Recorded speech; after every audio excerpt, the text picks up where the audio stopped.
Hi everyone, it's Tom with the LEC preview of the 7th week of the LEC Summer Split 2022. This is the penultimate week of the Summer Split, so next week they're going to be the final games, but this week, because the teams are so incredibly close still, except for BDS, but we'll get to that in a second, things can massively shake up. Like 2 wins and you're in top 2 all of a sudden, 2 losses and you could be in the bottom 7. So it's incredibly tense, obviously incredibly important for the teams to get their head straight, get their feet on the ground and grind out these wins at any cost basically, because if you don't make playoffs, you can't make worlds. It's a phrase that's very familiar with Medic, obviously. Before I get into the preview itself, one small note. As you might have seen, there was no best in the West this week. We should have recorded Monday, but I wasn't feeling well. And then in the days after, it seemed like Veteran and I had a bit of miscommunication. But we'll hope to be back next week with another episode. So apologies for that. But next one will definitely be a banger because this weekend is bound to be a banger. And one last thing before I get into the thoughts on the team itself. Obviously, it's the top 10 of the players in my LEC Super Fantasy lobby. As you can see here, Smurfeta is now at the top, has overtaken Faramir. I'm still, I think, at like 20th or something-ish. I need 400 points to catch up to the top 10, so that's maybe 50 a day, so I hope that I can get there in the end. But thank you everybody for playing. I'm having a lot of fun still with it, and I hope you are as well if you play along. So, thoughts on teams now. At the very bottom of the standings, we have Team BDS, eliminated from playoffs contention with only 1 win, so they can't make worlds. Their season was already over last week. For me, I don't have too much to say. Same things I've said last week. Just find a player that you can latch onto for next split and build around that if there is any. Other than that, I think it's going to be interesting to see what the mentality of the players is going to be in this week and the next week as well. Because we've seen BDS drop off in the spring split, and it was something Grabs criticized his players for heavily as well. That once they realized they couldn't make playoffs, their work ethic dropped off massively. And I think Grabs just has tried to swap up the roster with players who do have the motivation to still grind and make the best of it. So I think that's the most important part for them for week 7 and 8. Obviously, competitively, they're terrible and they're probably going to lose every game still. But it's about the mindset, and I think that's going to be important for them to see. SK Gaming in 9th place, now with 5 wins. I think SK Gaming is, seeing improvement that should have happened a long time ago. Maybe you could have guessed that this would happen based on the players they have, that it wouldn't pop off. I don't think many people had them high up in the rankings ahead of the year. And even ahead of this split, obviously. I think that for them, it's a similar approach. We've seen Certus pop off in the last week, so I think for SK it's going to be important to say, okay, who can keep up with Certus and who are we going to keep for next year to build a roster around. Maybe Certus is going to get bought by another team. That's also a possibility, but even then, you want to find the good players that stand out. I think overall, yeah, it's not too exciting to watch SK. They are somewhat of a spanner in the works, which I expected Astralis to be at the start of the split, and Astralis is turning out to be a bit more than that, actually. So let's just, see what SK does for the next weeks, but I don't have high hopes. They can theoretically still make playoffs. I think they are, because they're now at 5 wins and have 5 games left. Obviously, if they win every game, they're almost guaranteed in. I think they're guaranteed in. With 9 wins, it's iffy, so they need to win 4 games. With 8 wins, it's still possible. They need to win 3 games. It's possible. I don't think it's going to happen, but don't count them out in this hectic split because other teams have been failing pretty noticeably as well. Astralis in a shared spot with Fnatic. Yep, that's right. You heard that correctly. I think Astralis, for me, has done just more than what I would have expected, but I'm not seeing progress from the team overall, if that makes any sense. Zerx is playing well, Dejor has good games, I think Jonghoon has this potential on playmaking champions, right? But as a team, I don't think they're coming together too well still. I don't think they're very coordinated, so they're also not the team I expect to make it to the playoffs. But in a situation where there are so many LEC teams that are performing badly, an Astralis like this is allowed to shine because individually, for some reason, these players are all finding their moments. And that's pretty cool to see for a team like Astralis that basically everybody had written off heading into the split as a team. Okay, they finished 10th place, they dug up some old players. Maybe there's some splice magic in there. I still don't see that, by the way. People are saying, oh, there's splice magic, but I don't see the synergy between Xerxes and Physics Chachi, for example. I don't see any synergy between Xerxes and Kobe, or Kobe and Physics Chachi. There's obviously that's a bot lane and a top lane, so it's going to be more difficult, but that's not there. So in that sense, I'm a bit disappointed, but it's cool to see that in a space where teams are just struggling overall, these individuals are finding their moment. So that's kind of my thoughts on Astralis at the moment. Fnatic is obviously looking terrible. With a loss on Friday last week, they had a 5-game losing streak, which ties for their record. Now, they got bailed out by playing against BDS next and getting a free win, basically. It doesn't mean anything. And if you, as Fnatic, think, okay, we got a win, so we are on a positive trend, or it's something to build on. It was against BDS. It doesn't mean anything. Your team is still looking awful. And I'm really wondering if you're even going to make playoffs at this point, because we have a clearly dysfunctional team, clearly disjointed, that doesn't know what it wants to do together. And if at this point you haven't reached that, I don't think you're going to reach it in the final 2 weeks, to be honest. I'm kind of done with Fnatic, which is so sad because individually these players are so good. We've seen Wunder perform super well this split. Razork was performing super well this split and last split as well. We know Humanoid can play super well. We saw it during the spring split as well. Upset and Hylissang, we know what they're capable of. Hylissang was an MVP candidate last split, and now it's all gone. So I don't see any other way than maybe Fnatic stumbling across the finish line, or maybe some individual performances carrying them across the finish line into playoffs, where they'll have a decent seeding because of their spring split points. They finished in 3rd place after all, so that's pretty okay.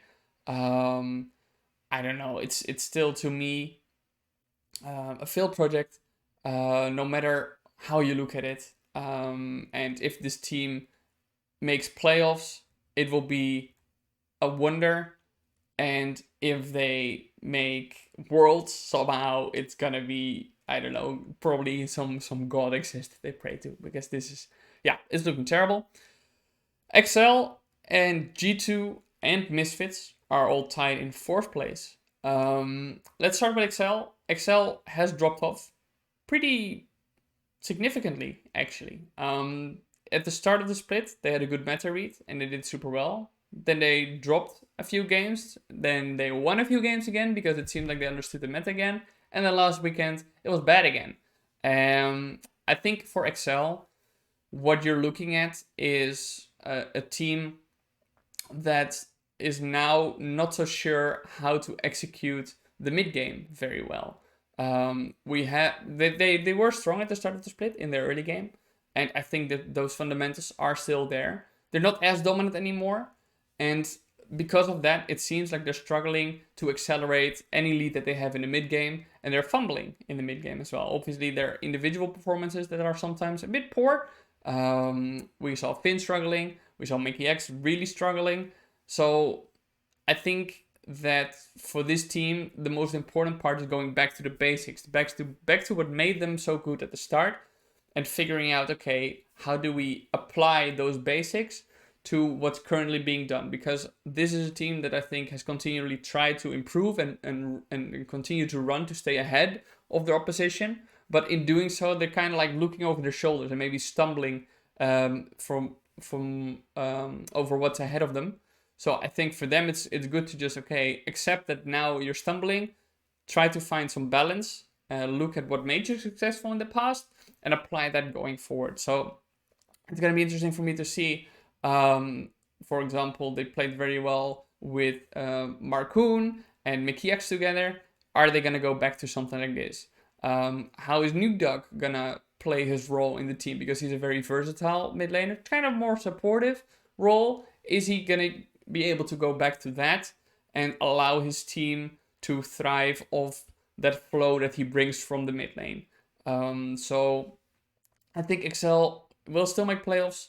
They don't have a great seeding based on the points, but yeah, it's not looking great anymore. I don't think the Excel is gonna go to Worlds is that strong of a case anymore, if I'm very honest.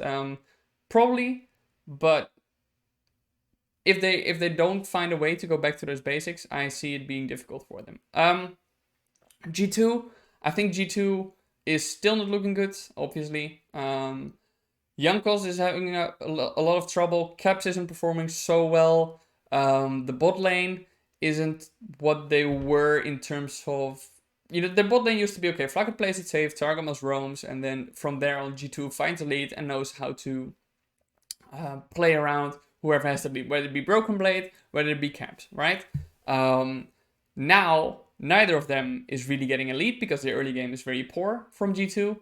And they have no idea how to recover from this. They kind of find success if their opponent is struggling, because Jankos is a very good jungler at punishing mistakes from opponents. That he does very well. But if an opponent isn't making mistakes early game, and a team like Mad Lions, Vitality has a good early game now. Misfits doesn't make many mistakes, it's they make mistakes, but not many that you can punish really hard, and then obviously in the mid and late game, Misfits really pops off. Excel, I think, still has a better early game than G2, so, and Rogue is fine. They don't do much, so it's hard to punish that as well, and if you look at that situation, it's hard for G2 to find grip on the game. So, yeah, I think for them, it's going to be... the most important part is finding a way to play out your early game and actually come out with a lead there. Misfits is a team that I don't think at the start of the split anybody thought would make playoffs, because they obviously had a terrible start to the summer split. But now they're doing fine. It's Veteo mid is doing well. Neon in the bot lane is doing well. I think the substitution in of Zansara isn't necessarily playing out so well in the skill department for them, because I think Zansara, even though he played marginally better than Malrang in the game against Rogue for Misfits, he isn't doing anything exceptional. But if what Devisio said about it being about a better team environment, that seems to be working, because Zansara is a very positive player. Now, I still think they should have kept Zlatan, because you're kind of snubbing a rookie of just literally 3 weeks that could be very formative for him, being put under pressure, being pressured to perform in those circumstances. It's a very important part for a player to learn and to develop and to experience, because these are the crucial moments that are going to define you as a player. So I'm not sure if I still agree with it on every part. But yeah, I think this week is going to be very crucial for Misfits to see if this is just, maybe Zansara honeymoon phase, or if it's actually something consistent that he's bringing to the team in terms of their performance. Vitality, casually showing up to be the second best team in the league at the moment, I suppose, given their trend. Vitality is finally coming together as a team after a long time of no development, even in the spring split, obviously, but also this split at the start. You could still see, okay, this is just 5 individuals playing a game and having no sense of how they are going to play together. Labrov is performing well. Karzi, I think, is now stable. I wouldn't say he's popping off, but he's stable, and that's good.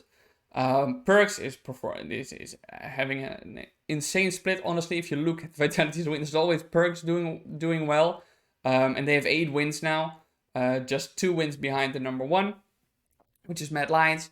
So that's an insane performance. Haru is now proactively jungling. You could see that in the game against G2, the smallest mistake was made by G2, and he was constantly in their face, taking away resources, ganking, setting up his lanes, playing it super well.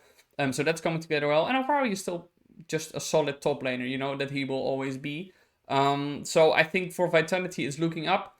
Obviously, it was just 1 week where I thought, okay, Vitality's now looking in the shape that I hoped them to be in. Maybe, a week ago or something, but they are there now, so that's okay. This week is going to be crucial to see, okay, is this a Vitality that can maintain that form? Or was it a fluke? It's also possible. It's also possible that it's a fluke. And in this LEC summer split, we've seen some crazy swings from teams' performances back and forth.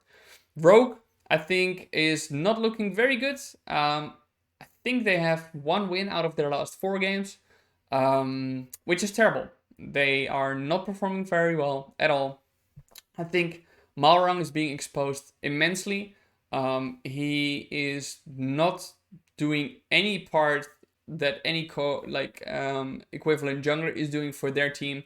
What he did in spring so well was ganking all the time and getting his laners ahead. Now he is getting out jungled by basically everybody in the LEC, and he is invisible. He is invisible in the team, and it is not just to say Malrang is shit inherently, because I'm not sure what the team directions are. Maybe the team is saying, Malrang, you should play this way. Maybe his laners are constantly calling him to their lane and say, hey, I need you here, I need you here, I need you here. And Malrang is just a player who says like, okay, this is what you wanted from me. This is why you brought me on the team. So I have to do this, but it's not working. It's simply not working. Rogue has excellent laners, but Malrang is just invisible, and he's losing on every front. And if in the early game your jungler is invisible, you're losing the game, because jungler in the early game is the most pivotal role in the game, right? So Rogue needs to reassess how they want to use Malrang, what they want him to do, and apply that. Just put him on like a Karthus or something, who's gonna farm, get strong, and do something later himself. Maybe that's something you can do with Malrang, because this ganking strat, it's just not working out. It's simply not working out.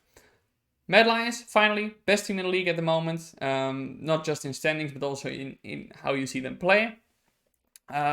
Basically, everybody on the roster is having a great split. Niski is obviously being touted as MVP because he changed his Mad Lions from a 7th place team to now a 1st place team. He enables Oyoya, who is the best jungler in the LEC at the moment. Unforgiven is a crazy good AD carry. Kaiser is performing super well, and people are maybe still shitting on Armut because of his past play or his past results, but this split, now, he's looking solid. I don't care what anybody says. People will say, okay, Wunder is the best top laner on Fnatic because he only plays Gragas and he's making amazing plays. Well, Armut's playing Gwen, he's playing Gangplank, and he's playing Gnar, and he played an Orin game, I think, as well, and he's just looking good. I have no other way of saying this. You could say, okay, Gwen is busted. Sure, but he's still playing with it, and he's still performing well. And I don't think that anybody in the past would have said, okay, give Armut a busted top lane champion that isn't Gnar, Jace, or Wukong, and he will play. Well, that's not something you said, right? Now he's doing it well. So, yeah, props to the entire team. Props to how they're playing. Early game solid, mid game obviously they still make some mistakes. But overall, this is the best team that we have in the LEC at the moment. And what I like as well about them is that they are willing to shake things up in terms of not just their draft. I think their drafts are super good, so that's a prop to the coaching staff as well. But I think in terms of how they want to play in the mid game. Now, you're going to say, okay, those are mistakes that they make. But, and obviously sometimes in the communications, they should do better. I think the Astralis tier 2 turret dive in the top lane is one that stands out. That never should happen. But I like that this team is still committing to very aggressive plays on like a holistic skill, I suppose.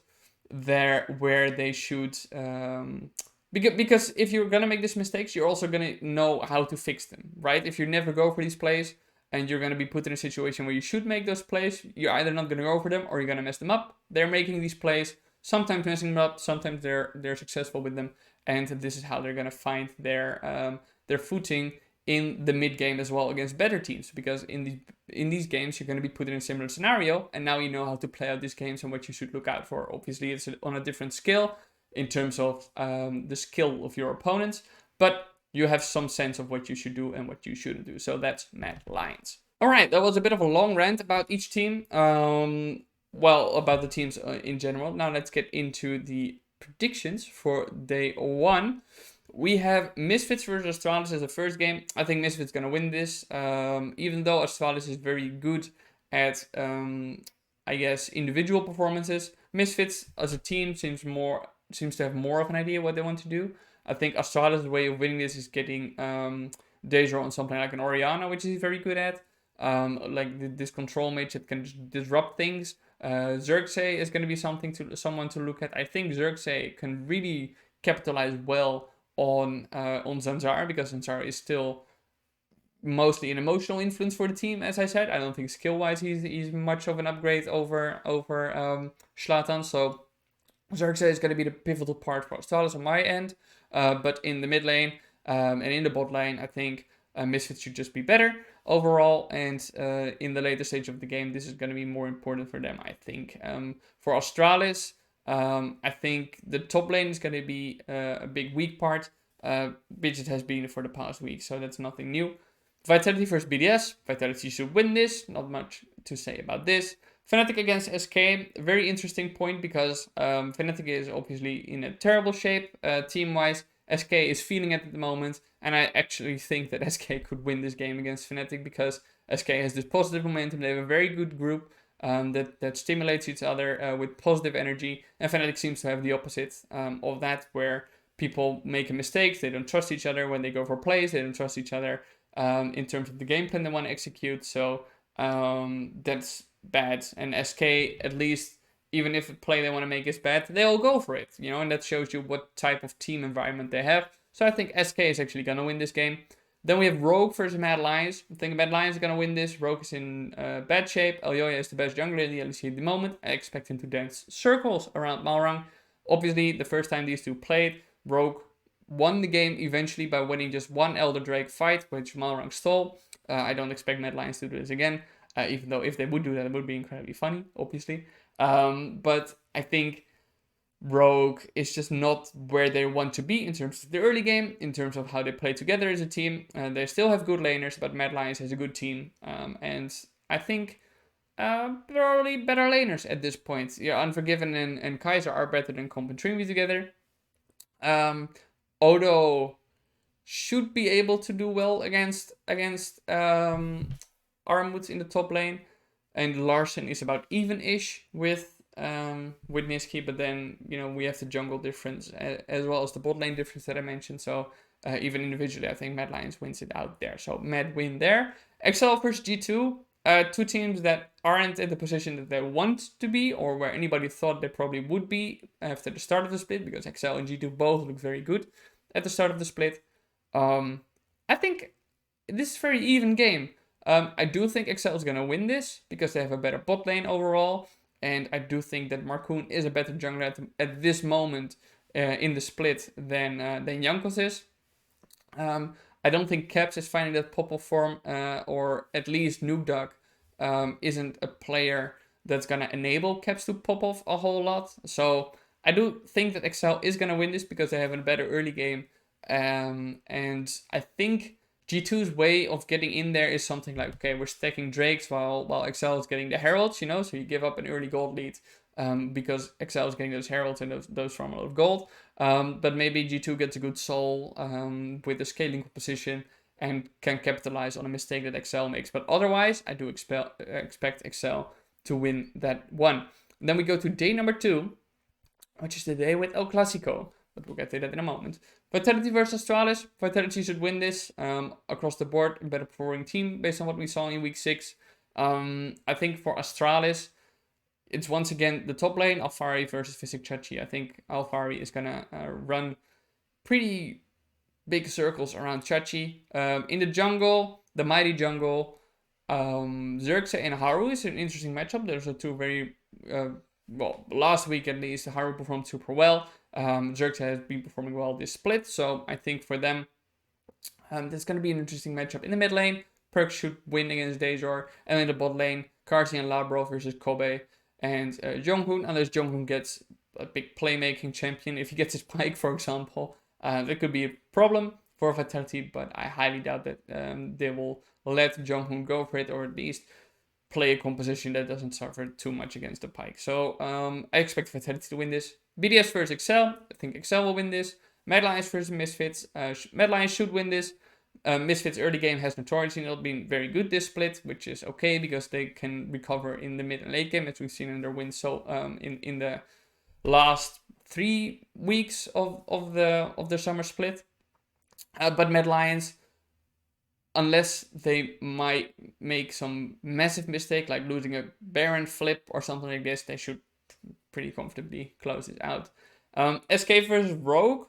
Also an interesting game because SK obviously is feeling it. Rogue is not really feeling it. I think Rogue, because they struggled, and I failed to mention this earlier when I was talking about them as a team, they are the team that lost with Taliyah. The only team, I think, in recent weeks at least, because all the other mid laners look OP on Taliyah, and Larsen lost both of his games on Taliyah. What I like about Rogue is that they're playing with the Taliyah now, but people will say that it was Larsen who was losing on this Taliyah, but if you look at what's happening is that Malrang was getting out jungled so hard that Larsen wasn't given any room to move in the mid lane on the Taliyah, which made it impossible for him to do anything with it. And he's not the best Taliyah in the league. I'm not going to make any excuse for that. And it's definitely a champion he needs to learn more of if he wants to have better performances for his team, because he clearly isn't as comfortable on it as he is on an Azir or an Orianna or a Victor, you know?